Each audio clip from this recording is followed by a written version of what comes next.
thom na tra moi le tlom na e selection hi Instagram ma min lo follow sak ve phot mai te khong mai in ti hian he pa hian no te lem hi akenga ti chonin he anau te fa tan hianin ei tur leina anei lo thu an so tan pia di la amaro chu tran pui du mi lo ani hian dona te duem alo ti ve chi aboka chu ti lai chu na har sat na te chu an shil vele thunga he pa hian henu hian kala shal mi alova amaro chu hei paisa tlem zong chu kanei ain ei pona tur chu ti in phal takin hei pengal mai ani te thil phal le mai kan soi tong khana dona te hi ala khal mi alawani alo zor ve mek bok ti na ni kha ti chun atluta enge omsia enga tinge an te ti hiani try an te ka thavak lo ni hi ambulance an ko do nem ni te ngai lo ve atia kalu hei deu tin hi hei thil hi vir moi mai an te ti chuanin hein han thu dun ta I try tlem chun ka thade ka zia atia ti chuanin hei ei tur kok te in tur kok ten leisakani ngai sak angai lo thu le anau te ta na bong nu te lei turin atia kalsan turin tia chuti lai ro chuan hepa hiani na chanchin an zo chiang chak zela ti chuan an dropa enge chanchin te ama chanchin ten zo chianga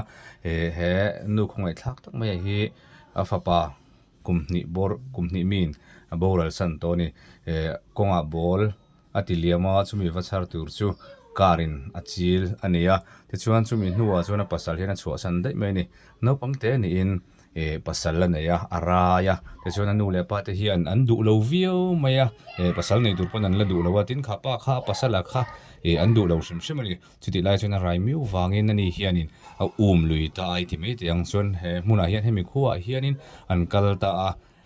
chuan van doi thak tak mai na fapai na boral sana khanin anu pa chuin ti thiam lova henu afim khur tok lo wanga te an pa chuan puin engtik lai pon anin hnial ani deuh bermeya afapa thi na chungchanga khanin an pa hianin adem tlat mai ti chuna ril runa mai thina an pa chuan chumi wang chuan an chu santa nge ni chutiang chung po chuan hei min kalsan la note tan hian bong nu te chu volei toro alati trang ani chuan anu le pa te bula le tamai lo chuan anu le pa te biak po chu zakta ti na the ang mi donat te zuarin ain hlo hei tuna po hianin adona takha kan hriat ang khanin atla ati che then ani kha arul le angai don thu te ama pocketa arul angai thu te an soya chuti chung chuanin he pa ne na hianin note tan chuanin bong nu te va leiro alati trang ani ngilneih tak le nuthil phal tak mai ani ti chu a hriat hle mai ani na taka chuanin heng adona cheta mi ta zor hlo hi ti mai tiang hemi recover le tura tan hian ama pocket atang a choi ngai dona choi tur hi ani mel lo ti hi a chiang reng mai ani amaro chu ti chung chuanin note milk bong nu te vale tur khan ti a hei chu ka in ngai to thi lom ka in ngai to mayang alati ve trang ani chutia chanchin te in zo ta in shrila rei tak mai anin kom nuwa chuanin hepa hian diktak chuan poisa mamo lo thu le social experiment ti thu te tin chu baka chuan no te reng aken lo thu le no te lem mai aken thu ate chu an hril ta hei angai dan ani lo ta lek zok ani ading ta hluai mai ati hianin hei ka nei ang zong ka pe chia no te bong hu te le na tur itia puar thina turatan chon poisa ka nei ve chun liau chu ka pe chia tin chu baka chun hei ka donat pe en la hei a cheve ka ru le ngai do na enge tinge hetiang hian min tia thei to pin ka tran pui ve chia open heart takini ne na thil ka ti ve enga tinge hetianga min ti tak mai min bum mai atini ni ma sela he pa hianin khongai takin hadam shram te min se thiam shram ro tin angen molani chuna thule ta se thiam na ngai dam na adil mola diktak chuanin poisa hi kamamo reng hleine atia social experiment ti thu te ani ang mechia thinlung thiang hlim tak mai me fel tak mai a han tonga hetiang mi hi kan mi zon ani ti ten an sil fi abok ani khatia ka har sat thu ka soi khanin voi khatte po kha in ngai tu boi reng lo maya ti chuan in I poisan I ve chun leo chu phal tak mai khan min pe kha ania a ropui mai chu wang chuan in hei ente enge thil om hi soitong khan in social experiment ti kan ika kha hei la ro le antian mu chu poisa kha lo tam sia kala thailo hi chu pom thailo ve atia ni chuan ita tur ni tho cho leo ani atia ma se hei pom thailo amar chu khai heng thil hi e fai na wana tanga ron pek che ni hi antita a ta chuan o hanem ta ani mo ani tak mo atia nu ka ul alom kalom tak zet ani atimol mol me ni ngain zoom thei ta lo ngain zoom thei ta lo atrap ta ti chuan remiti ni chuan in phone number te min pela kan in bianga tuna tanga ni nuwa ni mai remiti ni chuan atia ani chuan rem lo tia ti chuan phone number te po chu an han in peta ti chuan in afapain he athil pe ka hi aron pek ni a chuan ni chuan alo pom theita engkim ma hi chan nei vek hian he khofela hian a thleng ani hi dik tak chuan he tiang hi kamamo lutuk a tia lom thu an soya nuka ul boka pathian hne na ti hian in lom thu soya lalpa ka lome hemi wanghian ka lome atimol mola te chuan a petu bula hian ka lome atireng bok ti hian hei pathian hne na lom thu soi van wadak mewina soi le ta avan ropui asoi le to phone rita in hmuna hmun tur ten soya ti chuan in ani meichhia po khani na man tur thu te an sil ve boka o eng tak mo thlengang mo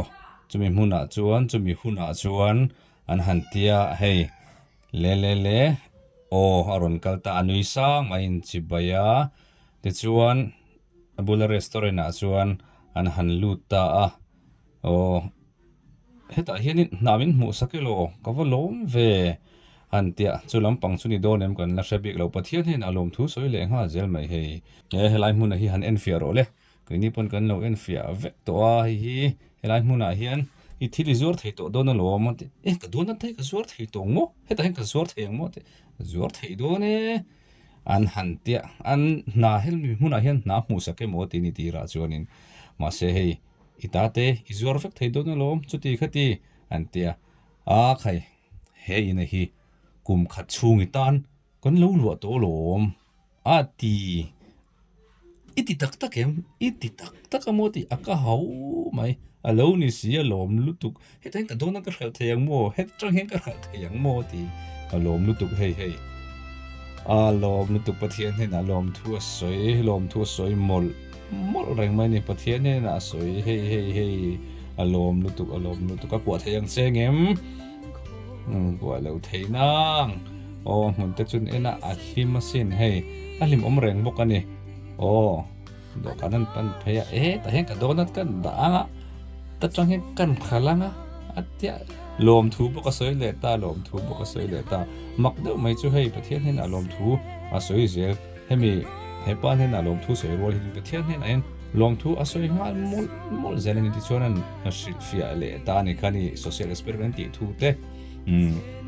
mi thani thu te kha a shil le ngal char sarani en te henu a mel han lim zia mai hi o